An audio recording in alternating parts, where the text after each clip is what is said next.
Olá, que bom estarmos juntos novamente. Espero que esteja tudo bem com você. Você já parou para pensar que a memória humana funciona como uma fita antiga? Não no sentido romântico do registro perfeito, não é isso. Mas principalmente na fragilidade. Eis uma boa metáfora, né? Porque, assim como uma fita, ela estica, enruga, perde cor e, às vezes, engole pedaços inteiros da realidade. Há ruídos, cortes e silêncios, mas ainda assim insistimos em acreditar que aquilo que guardamos é fiel ao que foi vivido. Talvez por isso as fitas de vídeo tenham se tornado, ao longo das últimas décadas, um símbolo tão poderoso do nosso tempo. O VHS não é apenas uma tecnologia obsoleta. Ele carrega uma promessa de permanência, um gesto de desafio contra o esquecimento. Uma tentativa humana de dizer ao futuro: eu estive aqui, isso aconteceu e foi muito importante na minha história. Mas como tudo na vida é dicotômico, ou seja, há sempre dois lados, há registro que não pedem lembrança, muito pelo contrário. Pedem distância e temeridade.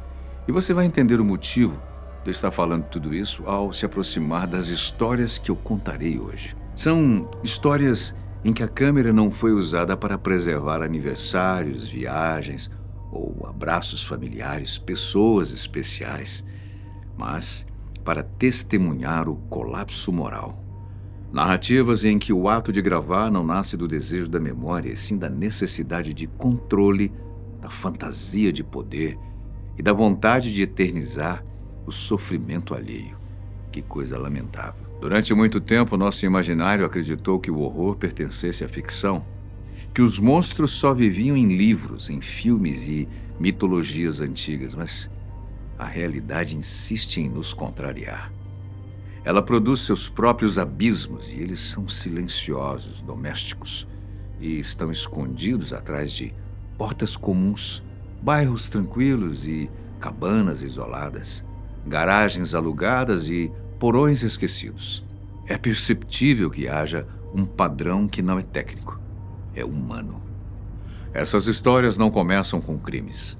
Começam com solidão, com frustrações acumuladas e com fantasias não elaboradas. Começam com pessoas que, de alguma forma, perderam a capacidade de reconhecer o outro como seu semelhante. Bem, mas vamos deixar as histórias falarem por si mesmas.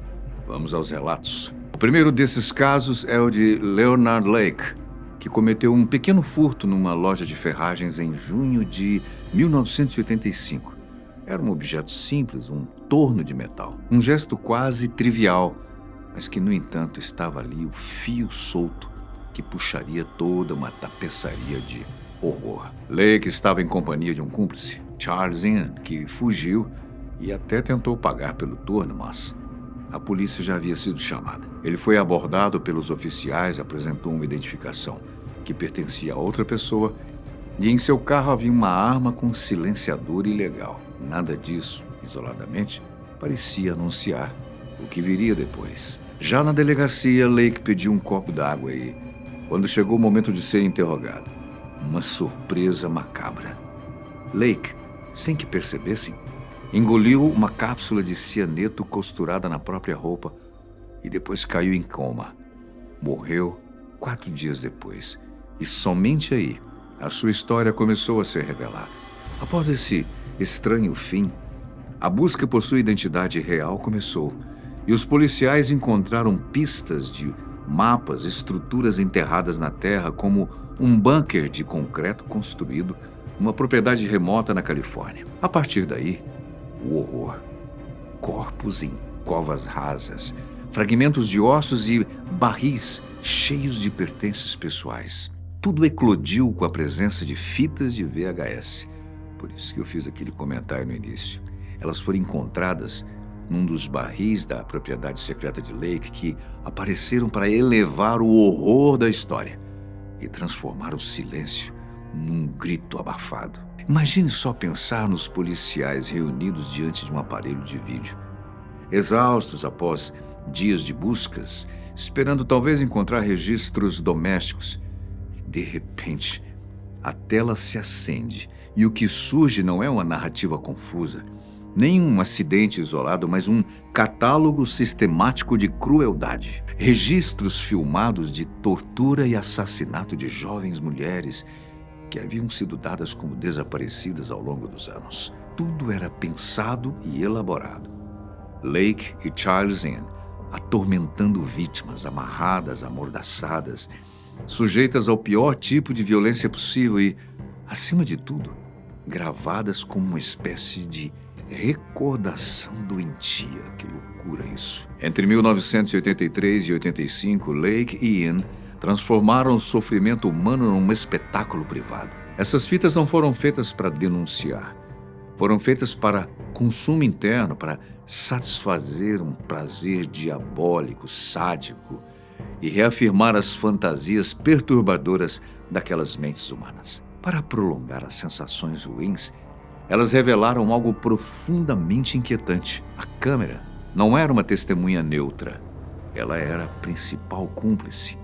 O instrumento que prolongou o sofrimento daquelas vítimas nos dois homens para além do ato em si. Ao todo, 11 vítimas confirmadas, mas o número real pode chegar até 25. Charles Inn fugiu para o Canadá, mas foi capturado anos depois e acabou condenado por múltiplos assassinatos.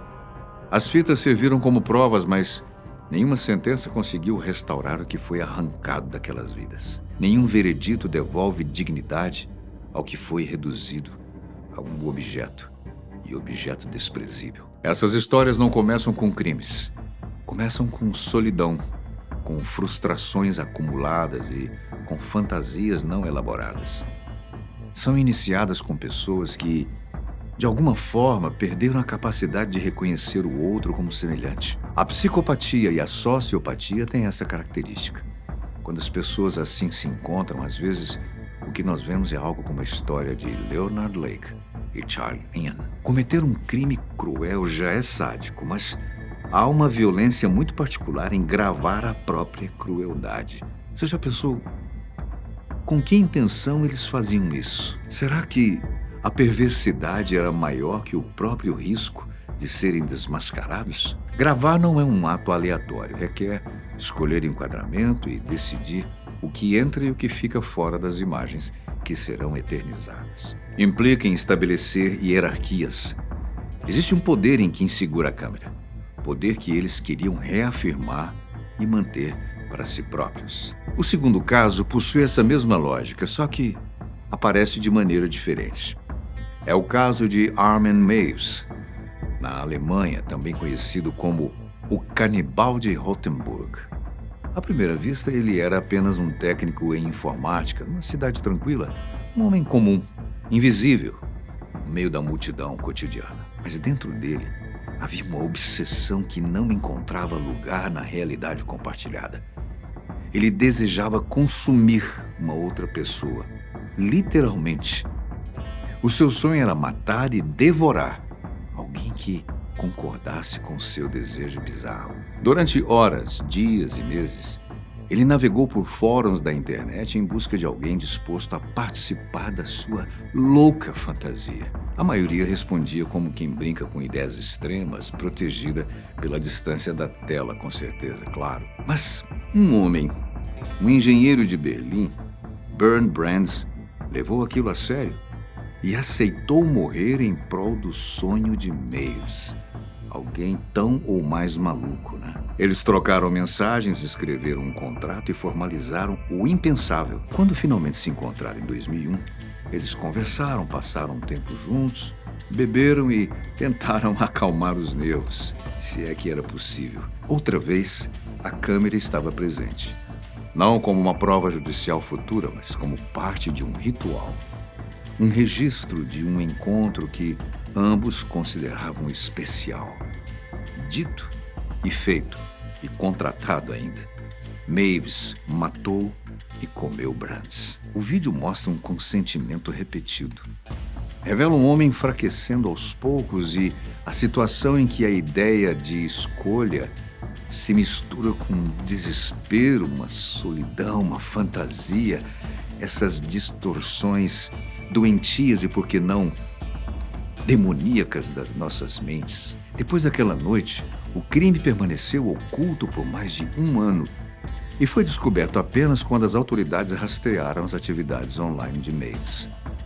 Em sua casa encontraram os restos humanos de Brands, ossos e a gravação completa daquele encontro macabro. Diante de todas as evidências, ele, claro, confessou o crime. Inicialmente foi condenado por homicídio culposo e mais tarde, após apelações e novo julgamento, recebeu prisão perpétua. A fita nunca foi tornada pública e talvez esse seja um raro gesto de respeito à vítima e à própria sociedade. Afinal, há imagens que não acrescentam compreensão, apenas ampliam o trauma. Me responda, o que leva alguém a querer registrar o próprio crime? Talvez parte da resposta esteja na ilusão da permanência e parte está no desejo de reviver o momento. Faz parte da fantasia pavorosa de ser visto, mesmo que apenas por si mesmo. Inevitavelmente, a câmera se torna espelho. O terceiro caso aconteceu no Canadá, no início dos anos 90. Um casal aparentemente normal transformou o registro num instrumento de poder. Paul Bernardo e Carla Homolka viviam numa casinha rosa, num bairro comum em Ontário. Para os vizinhos eram jovens atraentes que não fugiam da normalidade. Era aquele tipo de casal que passa despercebido. Mas, por trás dessa cortina de aparências, 3 jovens mulheres desapareceram em plena luz do dia e nunca mais foram encontradas. Quando a polícia finalmente os prendeu, após a colaboração de vítimas que, felizmente, conseguiram fugir do casal, Carla se apresentou como vítima.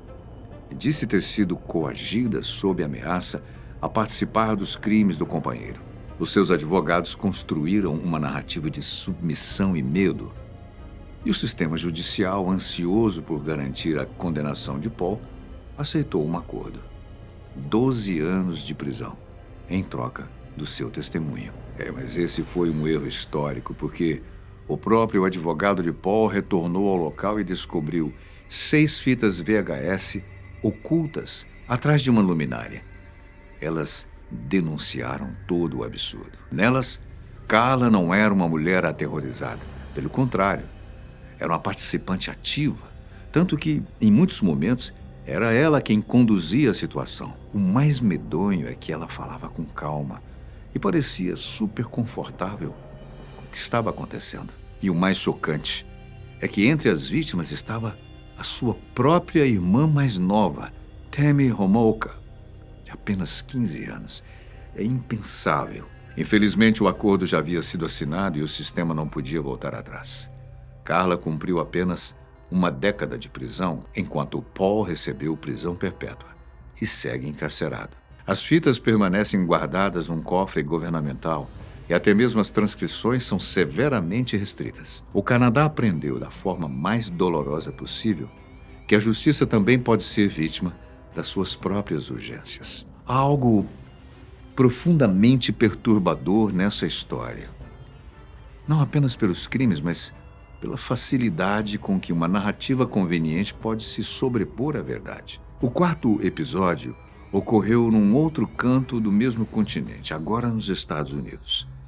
Era um dia comum quando o envelope chegou à redação de um jornal em St. Louis, em 2002. Dentro, havia uma carta anônima que vangloriava-se de um crime e trazia um mapa de internet impresso com um X vermelho, marcando um ponto no estado do Missouri. A polícia foi até o local e encontrou restos mortais no local indicado com X. O remetente era Maury Travis e ele gostava de brincar com as autoridades.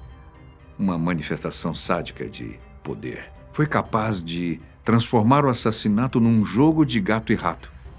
Mas ele cometeu um erro técnico. O endereço da página de internet impressa ainda aparecia discretamente no rodapé e a URL levou os investigadores a uma conta associada a ele. Dias depois, após encontrar informações suficientes sobre Travis, os policiais entraram em sua casa alugada e descobriram no porão um espaço que foi transformado em câmara de tortura. Era um cenário totalmente preparado para a desumanidade. E, mais uma vez, estava habitado por fitas de vídeo. Travis posicionava sua câmera num tripé e registrava os próprios atos. O material era tão perturbador que muitos agentes precisaram de um acompanhamento psicológico depois. Ninguém em sã consciência consegue não ser atingido por algo assim. Antes que pudesse ser julgado pelo assassinato de pelo menos 12 vítimas, Travis tirou a própria vida na cela. E as gravações se tornaram a sua confissão póstuma. Anos depois, uma nova moradora reconheceu o porão enquanto assistiu um documentário na televisão. Ela estava sentada exatamente no mesmo lugar exibido nas imagens do crime. A casa foi demolida. Talvez isso diga algo sobre a nossa necessidade simbólica de apagar esses lugares demonizados. Mas sabemos que, mesmo derrubados, não aliviam a carga invisível que eles carregam. O quinto caso comprova que nem todas as fitas têm origem em crimes conhecidos. Algumas surgem como enigmas. Um explorador encontrou uma gravação numa igreja abandonada na Carolina do Norte, também nos Estados Unidos. A etiqueta dizia apenas Youth, que em português significa juventude, estava escrita a lápis. O conteúdo mostrava homens armados, cenas encenadas e imagens desconfortáveis bem difíceis de contextualizar. Parecia um projeto artístico, algo a mais que ninguém soube ao certo. O intrigante não é apenas o que aparece na tela, mas o fato de alguém ter deixado aquilo para trás, como um fragmento de intenção sem explicação, esperando ser encontrado por mãos estranhas, como aquelas garrafas lançadas no mar. Seria apenas um filme experimental? Uma brincadeira entre jovens? Ou algo mais sinistro? Um registro de coisas que talvez nem devêssemos entender ou testemunhar? Há também casos em que a câmera é parte de uma ambição frustrada. O sexto exemplo da coincidência do uso de VHS em situações bizarras envolve o fato do protagonista, Mark Twitchell, ter desejado mesmo ser um cineasta. Ele cresceu em Edmonton, no Canadá, sonhando com reconhecimento. Mas ao chegar aos 30 anos, como a sua carreira não avançava e o seu casamento se desfazia, isso fez com que ele se isolasse cada vez mais. Foi então que, em 2008, ele alugou uma garagem separada, dizendo que seria um estúdio de filmagem. Lá ele instalou plásticos nas paredes e montou as câmeras. Mas o que ele fez em seguida estava carregado desse DNA do mal. Ele criou perfis falsos em sites de relacionamento, fingindo ser mulher para atrair homens ao local.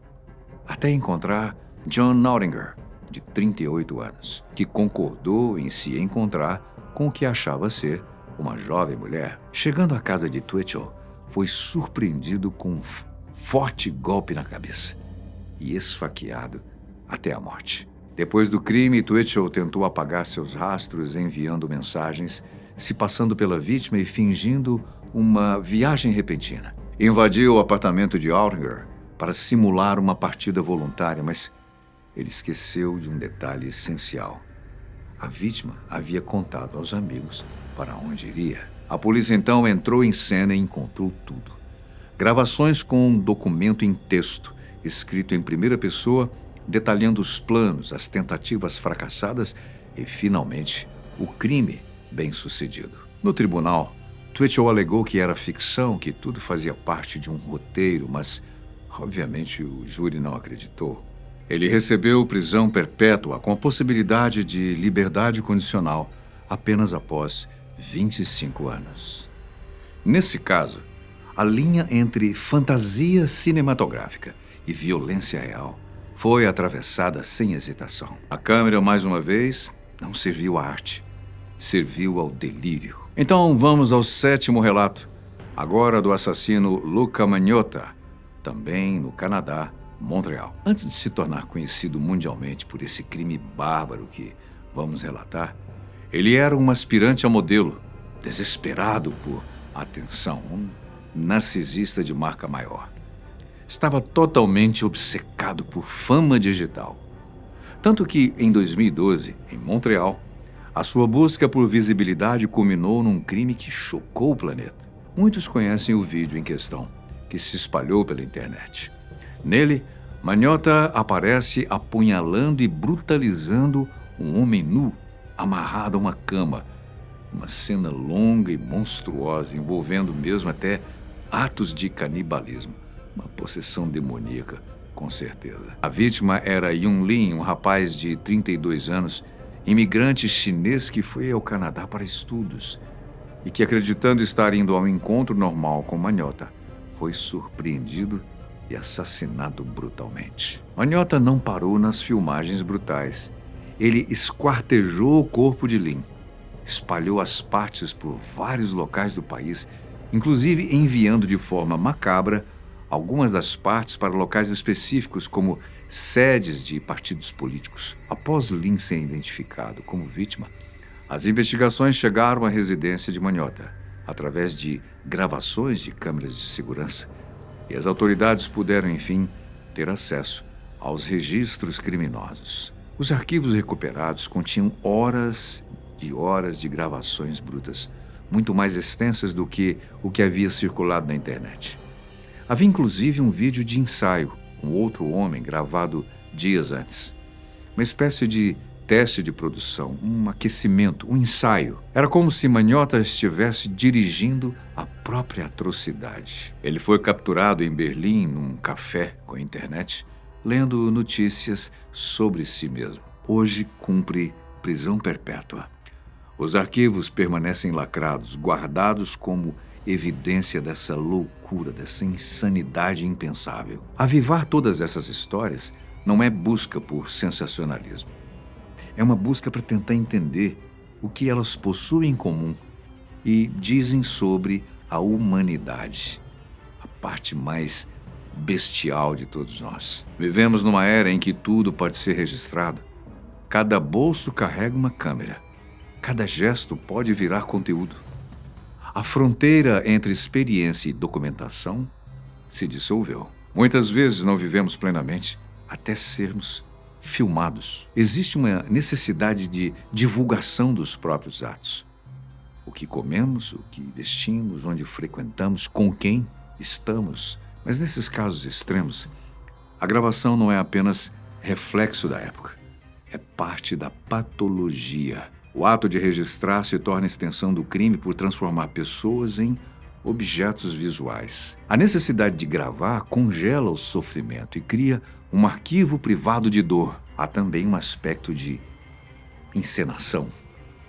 Muitos desses perpetradores não apenas cometem violência, eles a coreografam. Pensam em ângulos, iluminação, sequência, apropriam-se da linguagem audiovisual para construir uma narrativa em que ocupam o centro do palco. No mundo saturado de imagens, existir passa a significar aparecer.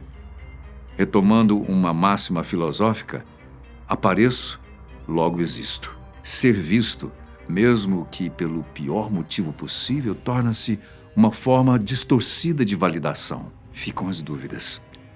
Quantas dessas histórias teriam sido diferentes em outra época? Quantas fantasias permaneceriam confinadas ao pensamento se não houvesse dispositivos tão acessíveis para materializá-las? Quantos crimes teriam deixado menos cicatrizes se não existisse a possibilidade de reproduzi-los infinitamente? Paradoxalmente, as fitas ajudaram a responsabilizar os culpados, porque serviram como provas e desmascararam as mentiras. Elas revelaram as verdades ocultas que estavam escondidas em tetos, porões e lixeiras. Elas são, ao mesmo tempo, instrumentos de horror, mas ferramentas de justiça. Ao ouvir essas histórias, sentimos o peso de cada nome, mesmo daqueles que raramente são lembrados. As vítimas quase sempre ficam em segundo plano, engolidas pela curiosidade em torno dos algozes. Isso também é parte do problema. Pensa comigo. Nós transformamos assassinos em personagens centrais.